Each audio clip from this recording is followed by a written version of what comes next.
Good morning, everyone. Shabbat Shalom from the first station.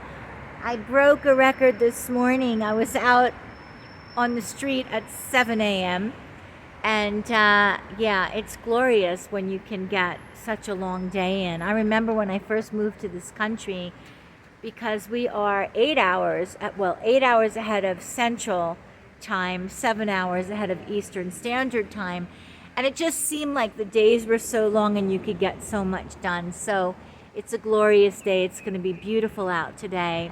And there's so much beautiful greenery in the city and prachim, flowers. And so when I saw these like green poles behind me, I was inspired to stop and leave a message. And the question I heard was, what has God placed in your hand today, child of God?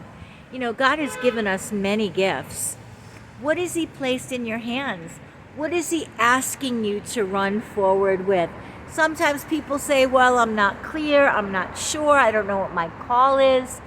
But you know, when Yeshua lives in the center of your heart and you have a repeated desire to do something that's glorious and holy and wholesome and wonderful, it's something that God would love, step out and do it. And, you know, there's a scripture, I believe it's Colossians 3:15, that says, let the shalom of God, let the peace of God be your heart's decision maker.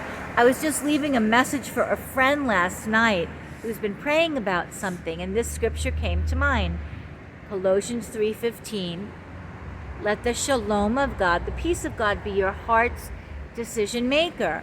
And so there's only a couple of times I can say in my life where I was 100% sure. And I think the reason why there are so many things that we just have to find our way through, because it is a faith journey. God wants to teach us how to walk and dance by faith. And so we have to listen to His Spirit, and His Spirit promises by His Spirit to lead and guide us every step of the way.